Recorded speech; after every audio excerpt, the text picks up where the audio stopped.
ranked among the top 10 countries with the fastest growth. In addition, One final point, please. We're coming up to 8 minutes. Okay, final point. I just want to agree with what has been said by our representative from Southern Africa, that we need these statistics and data because it helps as Africa is trying to integrate. The vision is to integrate Africa under Agenda 2063. And we can only do this if we ensure that we have these country profiles and the statistics that are properly prepared and with adequate information for our governments to use this information in making decisions that affect the economic transformation of our countries. And so we would like to thank the ECA for this initiative of preparing the country profile. I can assure you that they are going to help our governments in a big way in ensuring that we all move at the same pace and that no country is going to be left behind in our integration efforts. I'll leave it at this for now. Thank you. Ambassador, thank you very much for that and for really highlighting that fundamental dynamic of the need to make informed decisions and how important it is to have access to the right kind of data on a government level.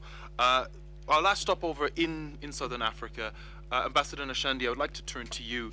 You've just heard the perspective from Zambia. Namibia is one of the countries that is included in the country profiles list. What opportunities do you see for the government to engage with the ECA around this to help to inform decision making at the national level and help Namibia address its challenges when it comes to structural transformation? Thank you very much, moderator. And I would also like to thank my sister here, Madam Biha, for inviting us to participate in this panel. I think the launch of the country profile is very, very timely as we all struggle to put our houses in order. And I'm glad that the profile is highlighting the successes, the failures, but most importantly, the challenges that we face in order to ensure successful structural transformation. Now, Namibia, as a country, it's one of those who have been affected by the slowdown in economic growth, and I think most of us are affected. And more so that we are sitting in between economic giants, South Africa and Angola. So when things are not going well, then definitely we are affected in terms of our relations, more so on the economic field. Now, I'm going to talk briefly on the economic performance and the social development and touch also on the land issue in Namibia.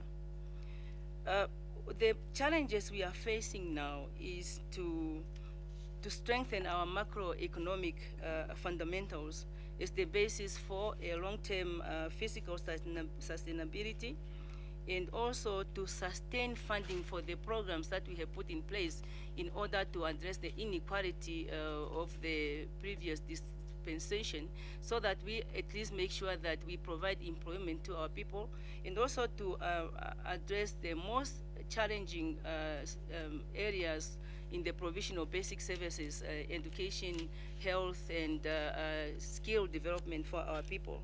So what the government has done is to embark on a fiscal consolidation program that is aimed at curtailing negative excessive spending and fiscal austerity, but we are trying to do this without negating on our contractual obligations, and also not to compromise on the delivery of the most important services, as I said, in education, health, and skill development, which are actually our priorities.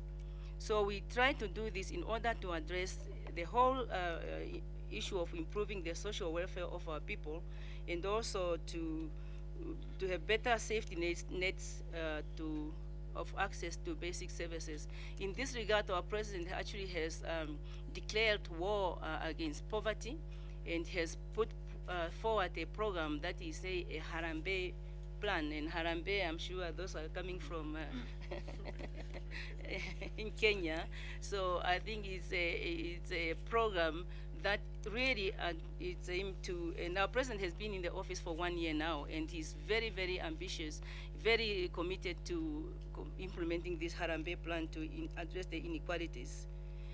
Now, coming to the access to land and ownership thereof, this has been a challenge. I'm sure ECA, and I'm sure you have reflected that in your report, that there was a first conference in 1991 aimed at consulting the nation at large on how should we go forward redistributing land in our country.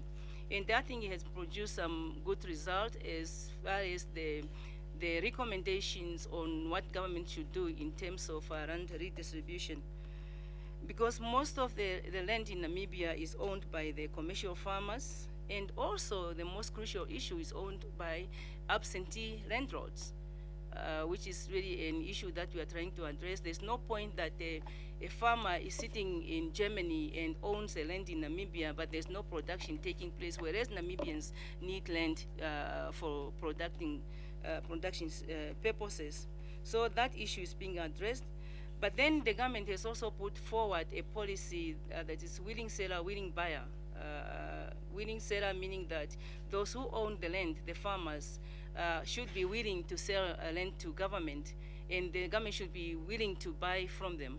But this policy has not produced really a successful result, because most of the time, the farmers are not willing to sell to government, and in cases where they are willing to sell, they actually inflate the prices so that government is only able to purchase a few land for resettlement. So the policy is in place, and the willing seller, willing buy is not really working. So we need some advice on how we should go forward, because the thing is the land is owned by government, and the local authorities are trying to service land so that they can sell the land, but sometimes they don't have the necessary resources to service land so that they can also recover the cost when they service land.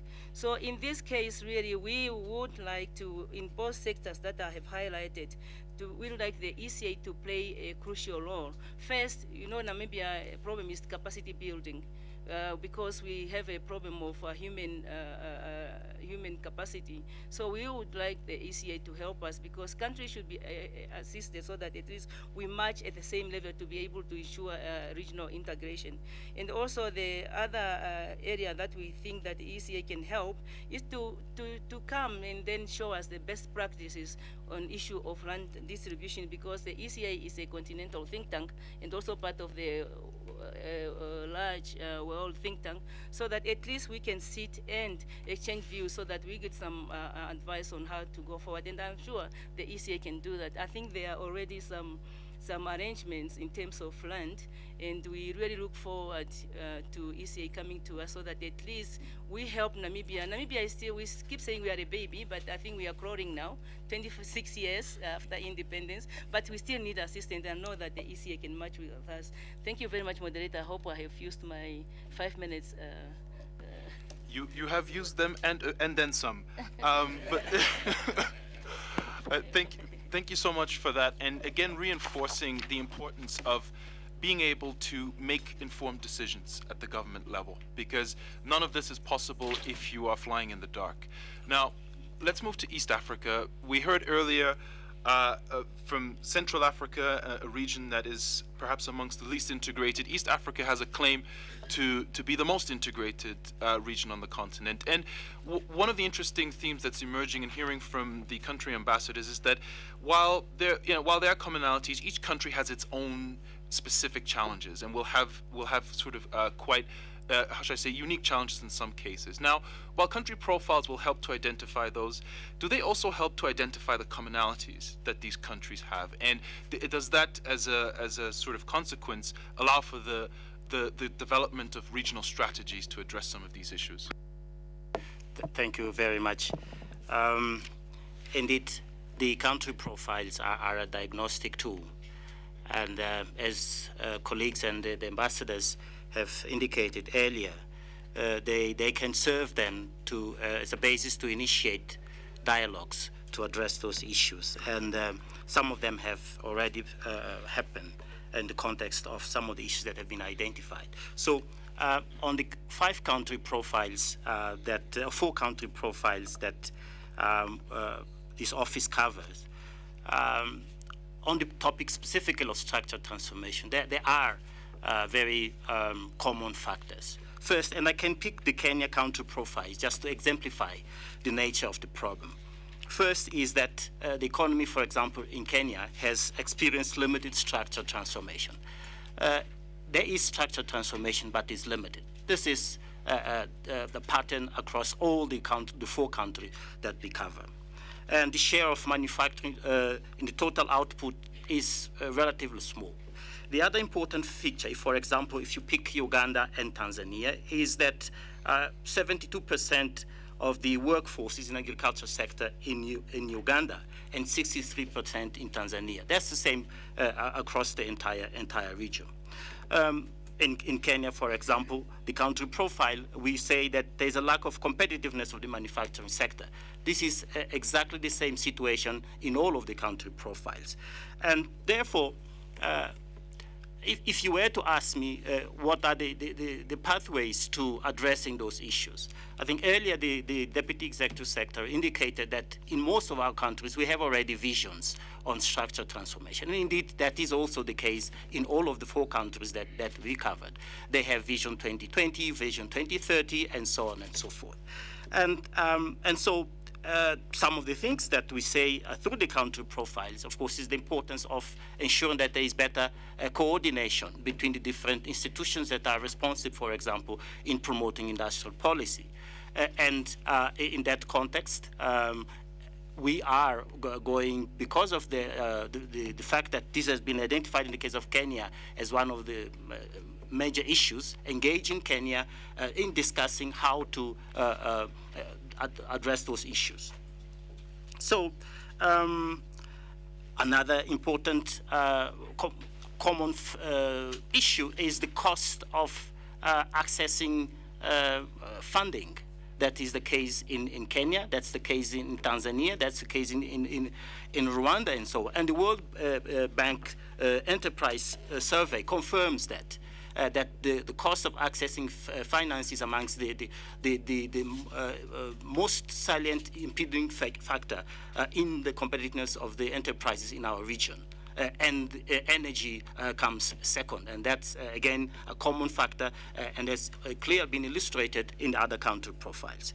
So what I would like to underscore here is the importance of the country profiles as a diagnostic tool that then can enable the Commission and the member states themselves to engage into addressing those issues. Inside the House, we've written quite a lot on structural transformation, about the need to have very coherent industrial policies that can address those issues, the need to have visions that are supported with clear strategies, actions on the ground, and so on and so forth. Thank you. Antonio, thank you very much for that perspective from East Africa and emphasizing the importance of using these country profiles as a diagnostic tool, and also, very clearly establishing some of those commonalities. Now, Nassim, to North Africa. According to the brief I have, two of the countries profiled as part of the country profiles. They focus on social issues, while one focuses on public finances when it comes to the major challenges that need to be addressed. How do you relate these to the structural transformation agenda and a structural transformation challenge in the North African context? Thank you, Laurie, for this important question. With your authorization, I will respond in French. So I will use 5 seconds to allow our honorable guests to use their headphones.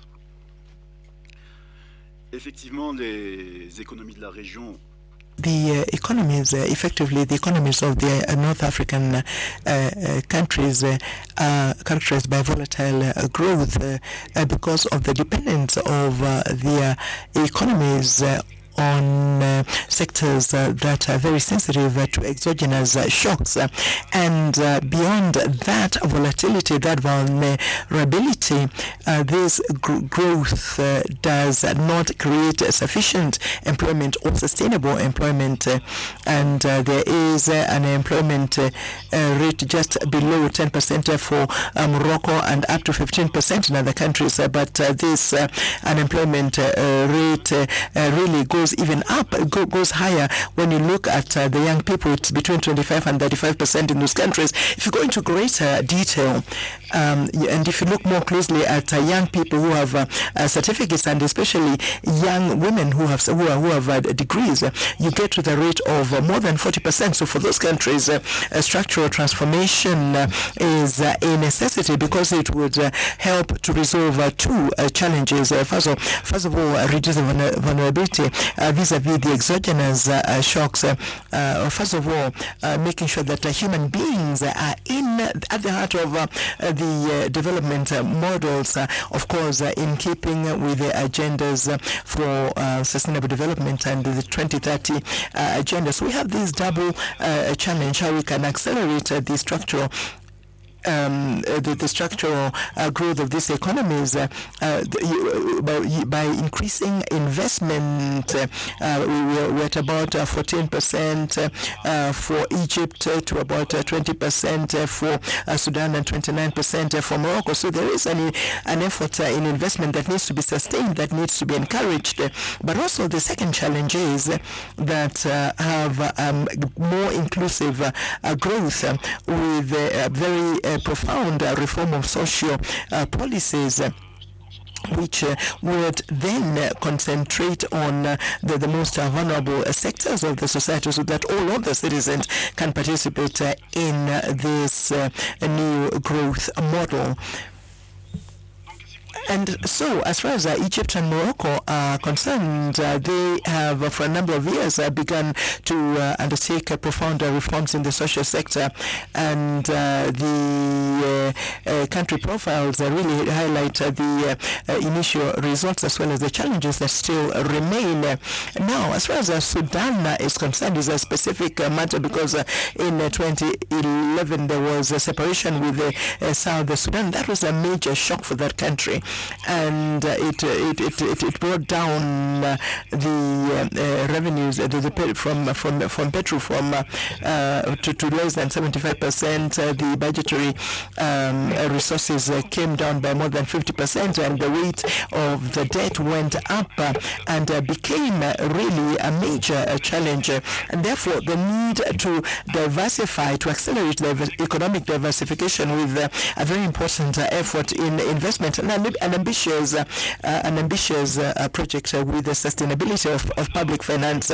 Sudan must therefore then have two fronts, I would say, two major fronts, which would then be to make the social expenditure much more effective, so that they can be able to manipulate their budget in order to support this transformation, this structural transformation. Thank you very much.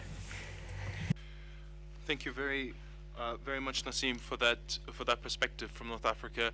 Really, kind of reinforcing a lot of the themes that we've covered, reinforcing the importance of structural transformation, but again, that critical role of data and information, and the right kind of information. Now, last but by no means least, James, I'd like to turn to you now. One of the core themes that's come out of this is the need for African ownership over some of this data. You are here today representing UNDP, which is of course one of the sources of some of this data that we sometimes get. But far from being antagonistic about it, what's the complementarity between some of the international institutions that we usually turn to acquire this kind of data, and them playing a positive role? My understanding is that UNDP has partnered in the production of these country profiles. How do you see the synergy there and the complementarity between the work that your agency does and what the ECA is doing? Okay, thank you very much. Let me say that there is definitely a lot of similarities and convergence in terms of preparation of these reports is concerned. And I think what is more critical, looking at the three aspects: one, the issue of the content; two, the issue of the methodology in trying to come out with some of these reports; and I think thirdly is the whole issue of the dissemination. I think a report is as good as it's utilized, you know, and here in terms of the content, I just want to emphasize on the issue of the rigor of the policy analysis. To what extent is the identification of the issues that are critical in terms of defining some of the policy challenges that countries continue to face. And then secondly, I think the issue of the independence of the analysis. I believe as thought leaders in the region and beyond, it's important that the kind of analysis we provide to the stakeholders is independent, is rigorous, and it does meet it does confront some of the challenges that these countries continue to face. In terms of the relevance, again, this is also critical, and Antonio Pedro did highlight on this in the context of looking at the different country context, and the context tends to differ. And so the 29 country profiles, I think, will have different aspects in terms of the policy responses that we need to define in terms of address some of the challenges. On the issue of the methodology, again, here I think this is critical. Most of the knowledge products that we tend to produce, again, we tend to get confronted with the whole issue of the methodology. And here the issue of relevance of the data, the timeliness of the data, and how useful the data being used in terms of analyzing some of the thematic issues that we've been identified. And so the issue of using national data, I think this is important. Human Development Report, which UNDP has been producing over the last 25 years, we're also shifting towards making sure we utilize as much as possible the national data. I think the challenge which we all have to confront is basically how do we ensure the harmonization of the data that we are using, particularly for purposes of comparative analysis and making sure we have very good comparators across countries. We all know the challenges working in countries in terms of making sure that the data you have, the statistics you have, really tells the real story.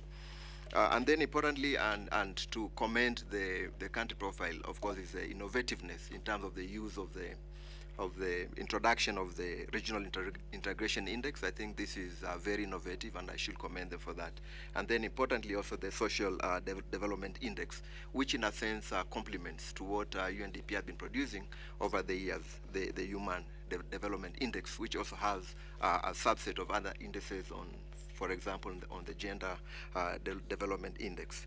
Finally, on the issue of dissemination, which I think is also critical, it may be useful to think through in terms of what kind of communication strategy we may need to put in place so that this report does reach stakeholders, that this report does become useful in terms of influencing the policy discourse in the continent.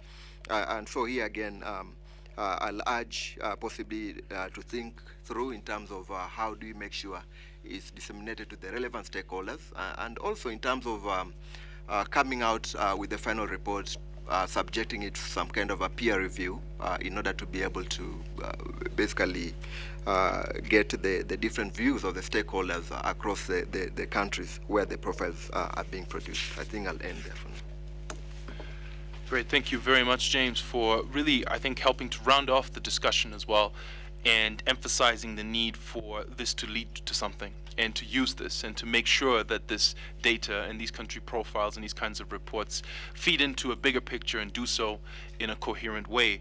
Now, almost with a state of disbelief, I have to say that we're almost on time, which is great, and I think we can all collectively be proud of ourselves for sticking to the time limit. I think it bodes well for where the ECA goes next with its work on the country profiles. What that means is that we do have a bit of time to take a few questions and interventions. I know there's plenty more to discuss on this, but I feel like we've covered a lot of ground, and I'd like to take maybe 3 or 4 questions and or comments from. Sorry. Okay, sure, of course. A quick interjection. Sorry, moderator, for interrupting you. But before we go to questions and Q&A, and I would like to introduce a new colleague because of the content and subject of these country profiles. As you have heard, the quality of national data is the center of the CPs, and we have today with us Mr. Oliver Chinganya. Am I saying it correctly? I'm sorry. He's a new colleague, and he's the director of the African Center for Statistics. And Oliver, please introduce yourself. Thank you, Madam Chair. Thank you, Mr. Moderator. As already mentioned, my name is Oliver Chinganya. I just came in. This is actually my 5th day at the center, coming from the African Development Bank, where I was responsible for the statistical capacity building statistics within the division, within the department there. First of all, let me commend, I think, what has been done so far in terms of the work on the country profiles. I think this is really very good and excellent work that's been done so far. Of course, you know, the challenge here, I think, as the last colleague mentioned, is how do we ensure this data is actually available at country level? And we know the challenges most of our countries face in terms of ensuring that timely data is available on time. And that's difficult. To have that, it means that the countries themselves have to invest a little bit more to have this data available on good time. And I think it's the onus is on us, the center, as well as the other development partners, to see how the countries are going to be assisted to ensure they generate data that is required to inform the transformation agenda. But maybe just to comment a little bit more on the work that's been done so far, and maybe also looking forward. I think one of the things that we might be wanting to look at in the future in relation to the integration, regional integration, is also the issue of using data that avoids the distortion of prices and currency at country level to allow proper comparison across. As you would imagine, countries have got different prices, and comparing prices between countries actually has its own distortions. Also, when you look at the GDP, there's also an effect of the currency and the exchange rate.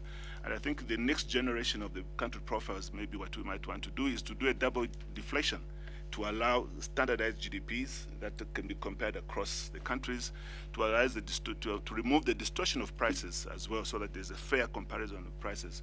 But of course, that is the next generation. I don't think we should do that for the next set of CPs, so that we allow the comparison that is already going on. But I think the next generation, we shall need to include an element that allows that kind of comparison to give a robust and fair comparison. Thank you, Chair.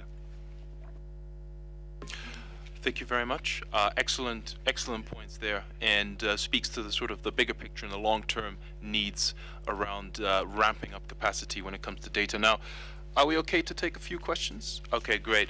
So I'd like to take maybe 3 or 4. I apologize in advance for anyone who doesn't get to speak, and I ask you to please be very concise in your comments and or questions, whether they be directed at someone specifically or the panel in general. Start with the gentleman towards the back there. Yes, please. And do introduce yourself briefly as well.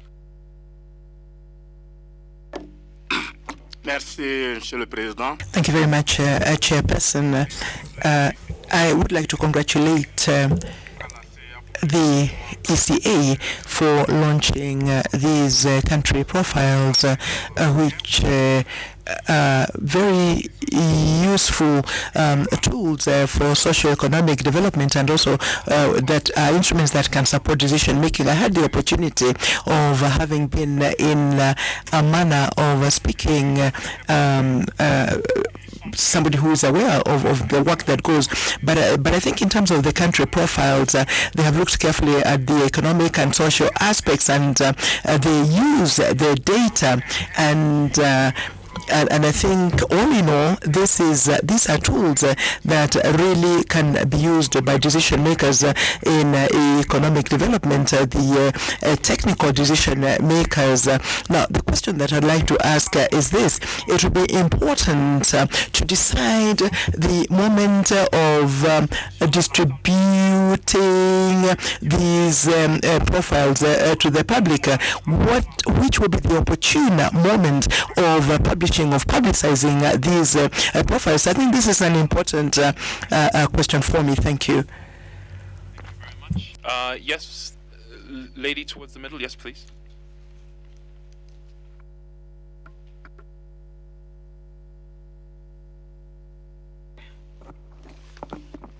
Okay, my name is Limia Abdel Ghaffar from Sudan, Secretary General for the National Population Council. Thank you, Mr. Chair, Madam Chair, Mr. Moderator, for the chance.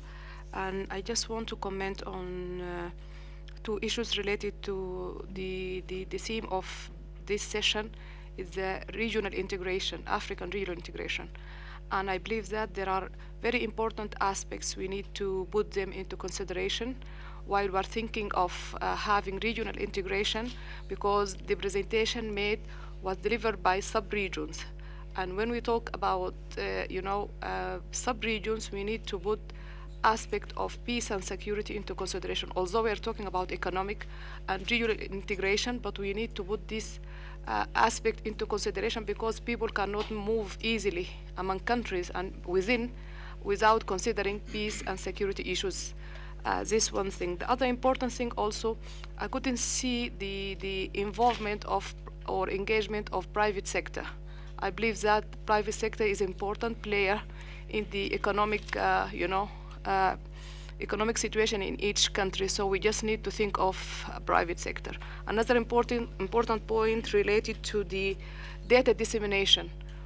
Also, we need to take this point, importantly, because when we talk about we need to have like African homegrown statistics, we just need to be also comparable with the whole world, So we just need to know when we need to disseminate this data to be, published globally. Thank you so much. Thank you. Some important points there. Is there a George Okuto in the room? I've been passed a card. Yes, George, if you're in the room, please. Thank you, moderator. I come from the ILO. I'm the director of the country office responsible for Ethiopia, Somalia, Djibouti, South Sudan, and Sudan.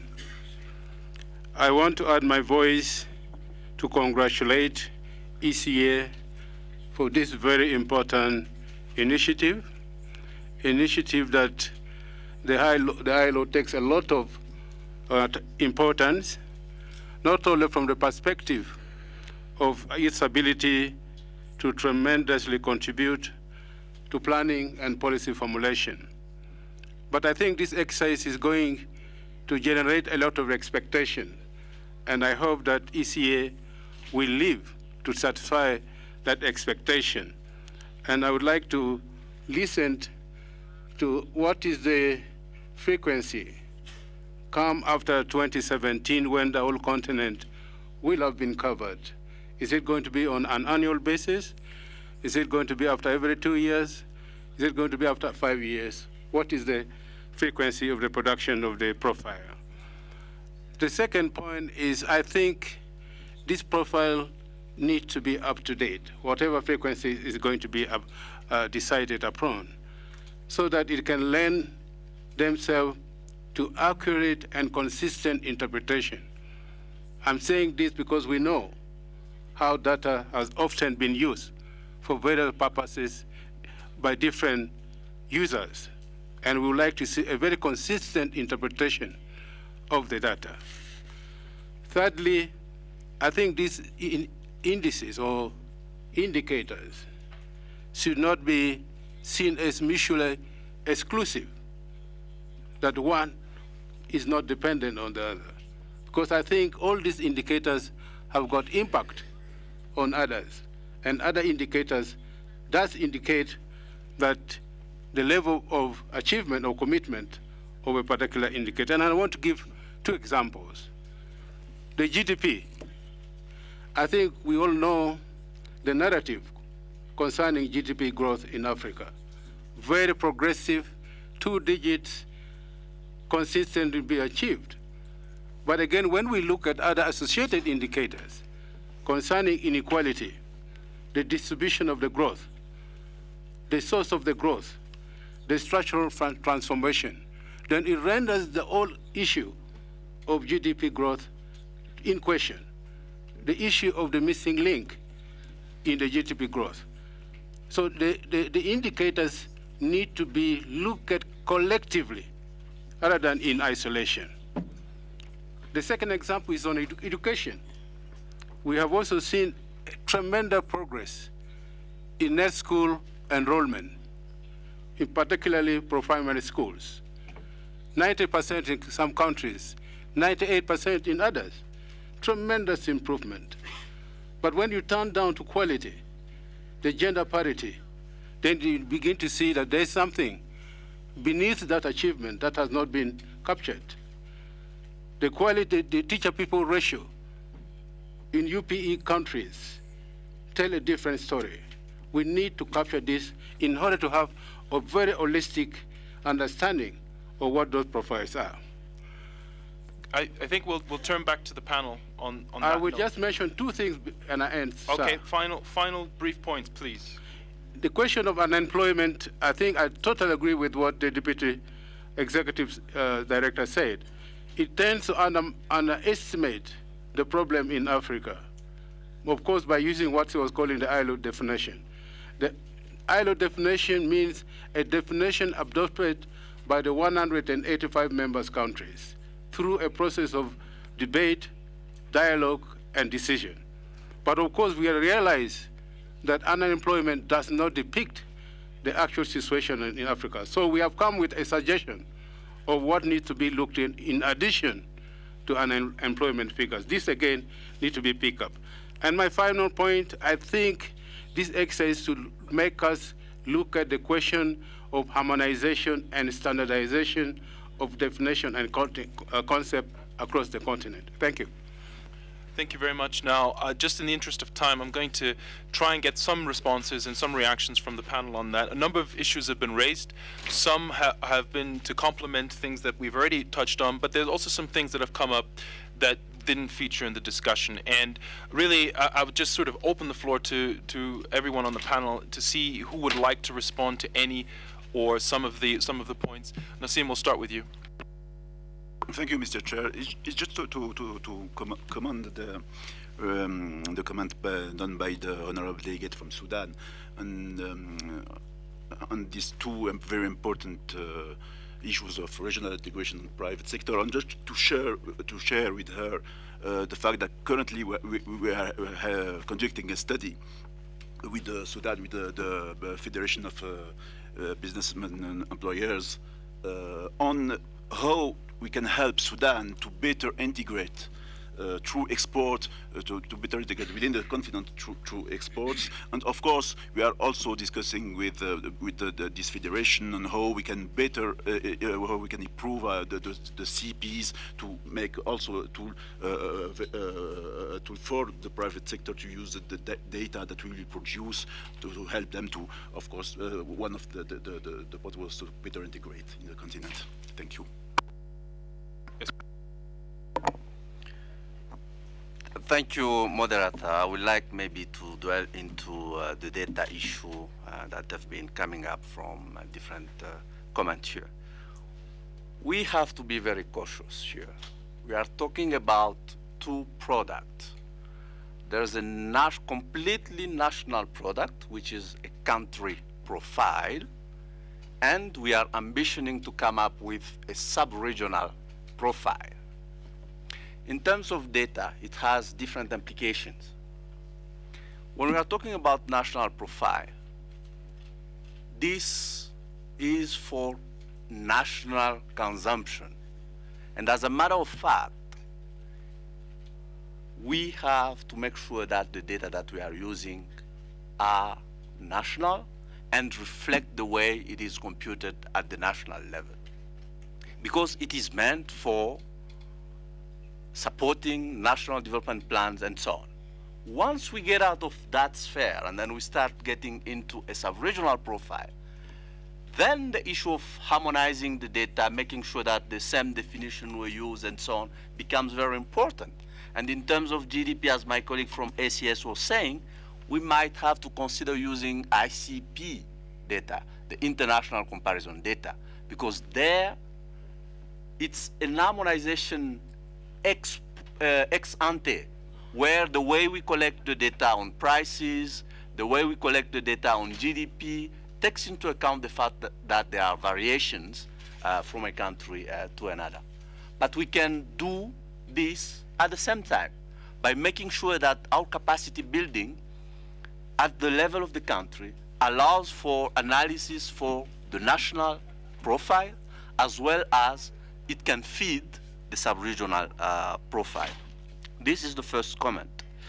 The second one is from our colleague George Okuto. I think it's we will have to sit down and see how we work with African countries to come up with a definition that will allow us to really capture issues related to employment that are specific to the continent. Because this international definition, it comes, as you said, from discussion of people coming from the entire world, and there are compromises that we make. But when we come up with figures, they don't really reflect what we see on the ground. So we might have to deviate a little bit from this international organization definition by putting into place some African-specific definition. Thank you. Thank you very much. Now, we are pretty much out of time, but maybe one or two more really, really quick interventions, because the organizers for the next session are already waiting outside. Antonio. Thank you. This is a quick one. It's about when to launch the CPs and what to do with the CPs. I think I had earlier indicated that the ambition is to making them a living document that would support policy engagements at the country level. So essentially there will be a communication strategy associated with it. And I think internally we'll have to look at it exactly when will be appropriate to launch it to maximize its impact. But it's certainly a very important question to address. Thank you. Thank you very much. I'll be very brief. I think someone raised the issue of free movement of people, goods and people. I think that's very, very important. I remember at the retreat of the Executive Council of the AU, this issue was addressed very efficiently. And of course, problems were also highlighted in terms of the visa regime and all those things that we need to look at. But we really have to make sure that there is freedom of movement of people, and also to be careful not to attract the wrong people to use the free visa movement to come to our countries. We want to make sure that we have the right people in order for us to proceed. The issue of engagement of the private sector, definitely we cannot do without engaging the private sector. And I think what we should start with is really to put in place the 3 Ps, the, public-private partnerships. I think that's what we should start, because without the private sector, definitely we will not be able to move. So I think we should take on some of those issues in order to ensure that sub-regional integration and also at the end continental integration. I think there were also meetings of experts here recently addressing the issue of the terms of reference of the continental free trade regime. So I think we should take on those issues as well. Thank you, moderator. Thank you. Ambassador Sikanetas, a quick comment from you as well. Thank you very much. Taking on the issue of these country profiles, we have all agreed that these are very, very useful, and we need to go one step further on the need to share best practices. We have seen that on average, some countries are doing very well, others are not doing very well. I think there is need for the ECA to identify those specific priority areas requiring consideration. Bring the member states together and then say, this is very important and critical to the transformation of Africa. These countries that are doing well can they explain how they've come to those levels of above average? And those countries that are not doing as well, can they learn from the others? That way, we shall all move together and nobody will be left behind. So I'm hoping that the ECA will take one step further and we get together so that we learn from the best practices and work at the same level. Thank you. Ambassador, thank you. And that's going to be all from me. I'm just going to hand you back to the Deputy Executive Secretary for some closing remarks.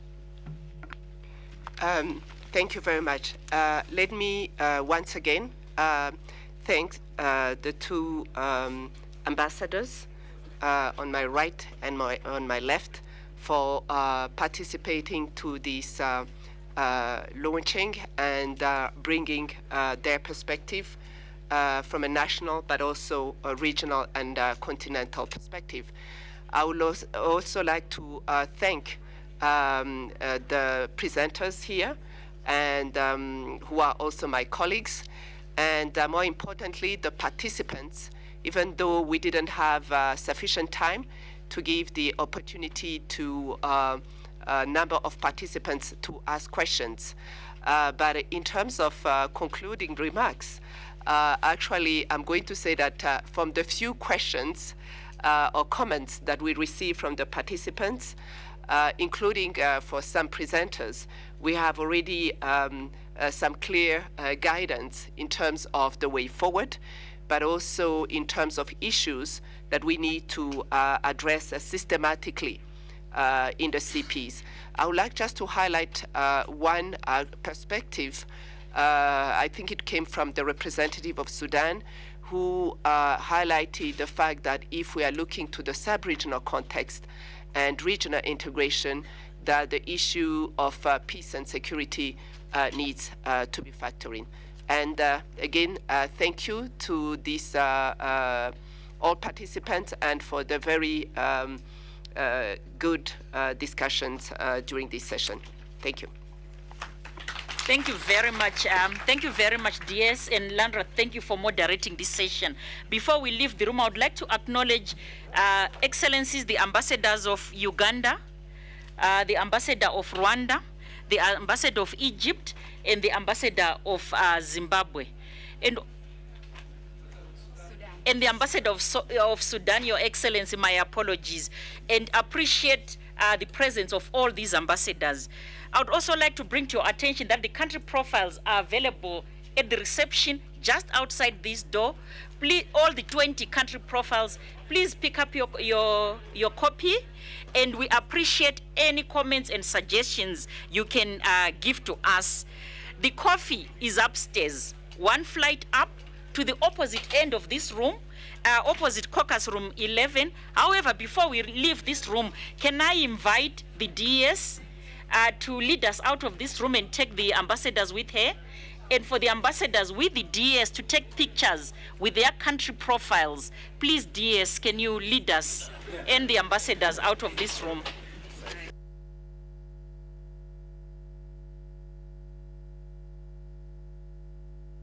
Excellencies, please don't leave without taking pictures.